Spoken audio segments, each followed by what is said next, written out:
Our life is centered around our belief system. And so today we're going to be talking more about our belief system. This is MOTIVATIONSPA Street Series with David Ernest. Today I have with me the CEO of Hajim Consult, a public speaker, a writer, and the host of the Leadership and Business Masterclass here in Uyo. It's a pleasure to bring to you Mr. Will I Am. That's what I fondly call him, but it goes by the name Mr. William Anwana. Hi everyone, and welcome to another episode of the MOTIVATIONSPA Series. Now in this episode, I'm going to be talking to you about the belief system. Now why is this so important? Well, I'll tell you. It is because everything in life, your life, the things that you say, the way you act, the way you behave, the attitudes that you manifest are all functions of your belief system. The way you interact with the world, the things that you believe, the ideas that you have are all functions of your belief system. So it means that if there's anything that is most critical to the success of your life, it is the things that you believe. Now, how do we explain this? Right? Because even if you know how important this is, if you don't understand the way it works, you won't be able to change stuff. So I'm here today to be able to tell you how exactly you can work on your belief system and get the results that you desire. So let's start with how it works. How does a belief system operate? Well, it's actually a function of quite a number of things. It is a product, and a product is the result of something. It's not the root of something, it is the result of something. So it means that for you to understand the belief system, you have to work all the way back to its beginning, to its root. Now, at the root of your belief system is something that most people tend to overlook, and that is a word called a precept. I'm sure we've heard of that word before, precept. But what does it really mean? What does a precept mean? Well, it's simple. Precept is actually a grammatical construct. It is made of two words, pre and sept. Now, sept is an old Latin word that we don't use in our modern day conversation, but it actually means thought or idea. Pre, on the other hand, is a prefix, which means before. So if you combine those two words, pre and sept, before thought or before idea, it is telling you that a precept is the very foundation of your thought process, the very foundation of your idea. It means that it is the original idea that gives rise to what you now have as your main idea. That is your precept. So for instance, now when babies are born, right, their minds are essentially blank slates. So if you look at very small babies, they don't have any things like hatred or things like racism. They are blank slates. But how do babies go from very innocent, lovely babies to people who manifest things like hatred or things like prejudice? It is because they have been fed precepts, right? So at the very root of your belief system, you have to deal with the precept. Now, when a precept has been repeated to you over and over again, it starts to unify itself as a main thought or a main idea. When it gets to that level, it is now called a concept. Concept is another grammatical construct. Sept, the original word meaning idea, con meaning one or meaning unified. So children are actually blank slates, or rather babies are. So when babies are born, we know that they are born as full-fledged human beings, but their minds are essentially empty. They're empty discs. Now, if you think about it, innocent babies, young babies, 6 months or 1 year or 2 years, right? They don't know anything about things like racism or prejudice.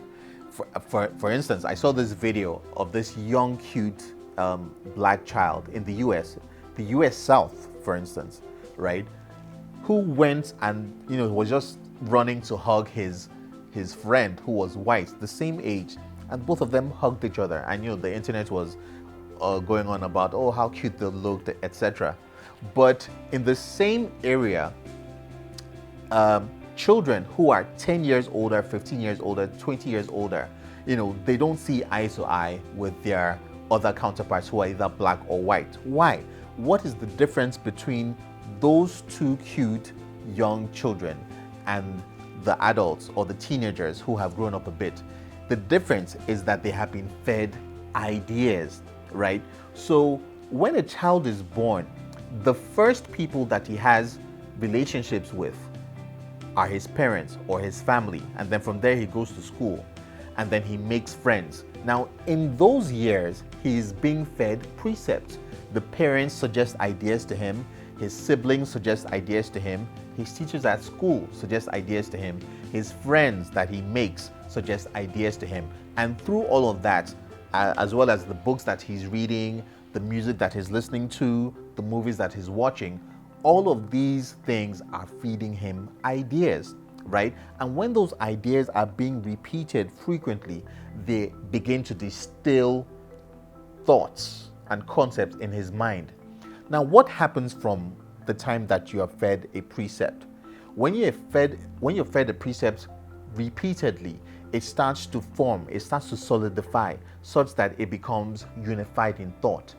When that happens, it is no longer a precept, it now becomes a concept. Again, concept is another grammatical construct. Cept, if you remember, is the original word meaning idea or thought. Con means unity or unified or one. So it means that the idea has come together. It is now one. It is one thought, one idea, one main idea that you now have in your head. From the concept, you now start to build what is called an ideology.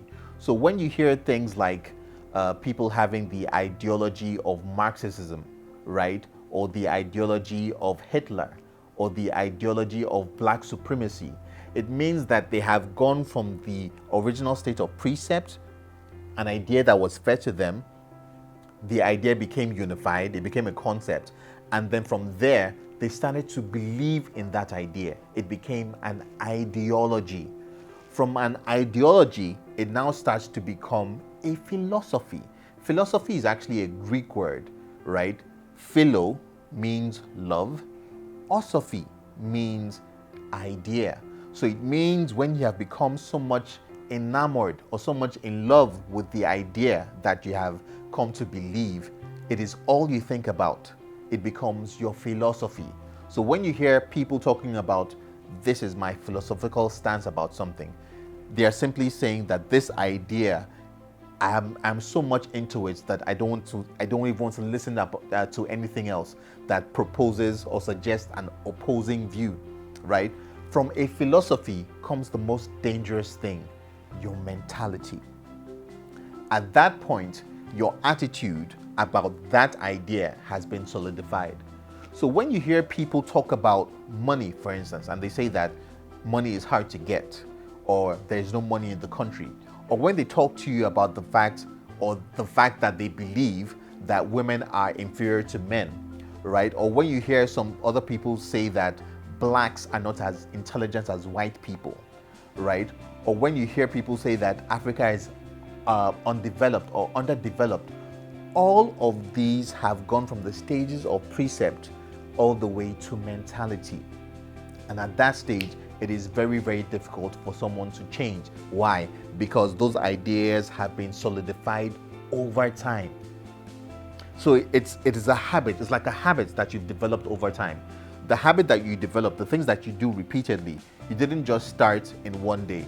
It was something that you started and was repeated and was repeated, and now it's something that you do without even thinking about it. It has become plugged in your subconscious mind. Now, there's a very important verse of scripture I'd like to share with you. Right? No, I'm not a pastor, right? But this is so important for you to get in this conversation. Now, in the book of Proverbs, Solomon tells us something important. He says, and this is very familiar to you, I'm sure, as a man thinks in his heart, so is he. Now, when we're quoting that verse, we tend to quote it incompletely. What do we say? We say, as a man thinks, so is he. But we've left out the most critical part of that verse, in his heart. The word heart does not mean the physical pump that is beating in your chest. 99% of the time, when the word heart is used in the Bible, it is not referring to the physical pump in your chest. It is actually referring to something else. It is referring to your subconscious mind. Your subconscious mind is the root of your being, the place where you have conversations with yourself, the place where you take decisions, the place where you believe that you can do something or that you can't do something. That is your heart. So what Solomon means is that the way that you process information, the way that you believe things, the way that you talk to yourself in your heart, that is truly who you are. Now, why is the belief system so important? When you get to the point of philosophy and mentality, it means that your heart has become consumed by certain ideas and concepts and precepts, such that it is now made manifest in your attitude. So it means that from a single idea, your life tends to take a particular trajectory. Now let's take a very famous example. If you recall the man who started World War II, his name was Adolf Hitler. Now, I was looking at a picture of Adolf Hitler when he was a young boy. This guy was cute, he looked innocent, he looked like he could do no harm.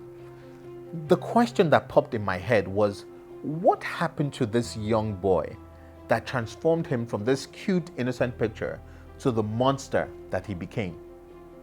The answer, it was the precepts that he was exposed to, the concepts that he was exposed to, the ideology that he came to believe. Those were the things that transformed him from what he used to be to the man who killed over 6 million Jews in what is called the Holocaust. That is the danger of a belief system. It comes from the ideas that you have been fed. Ideas are beautiful things. Everything in this world started as an idea. But ideas can be used for destructive forces. Every weapon of war, every distorted ideology, every concept that is wrong began as an idea. So it depends on whose hands or in whose head the idea starts. If I want to control somebody, do you know what I'd do? I wouldn't point a gun at him. I wouldn't hold a knife to his throat. I would simply suggest to him an idea, and I would repeat that idea over and over again. In no time, this person, even if he starts by disbelieving what I'm saying, the more he listens to what I'm saying, the more his mind starts to process it. And from his conscious mind, it starts to be distilled into his subconscious mind. It starts to take root. And from there, it develops into his belief system. Everybody in this world has a philosophy. The man living under the bridge, the king in the palace, the person with a broken heart, the person who has no money in his pockets, all of us are products of our belief system. The question to ask yourself is, the belief that you have, is it correct? The only thing more important than your belief system is the source of your belief system. Because if what you believe is wrong, your life would manifest the wrong things. So how do you correct this? How do you want to change your belief if you realize that the concept that you've had over time are wrong and they are destructive and they're detrimental? How do you change it? Because it is not enough to say, I have the wrong belief system. How do you change? Well, it starts by following everything that I've just said to you. You have to go all the way back to the very beginning, your precept. There's another very important verse of scripture I'd like to share with you. And I'm sure you know that as well. It says, do not be conformed to this world, but be renewed by the transformation of your mind. What that verse is saying is that for you to change, for your attitude to change, your mind needs to be renewed. Now think about it this way. When we're traveling, for instance, if you're traveling from Nigeria to the United States and you have 1 million naira, you cannot use 1 million naira in the United States, right? You have to what? You have to exchange the 1 million naira, the value of your 1 million naira, into US currency. You are exchanging one thing for the other. And that is exactly what you need to do. Because you cannot kill an idea. Ideas don't die. You can only replace an idea.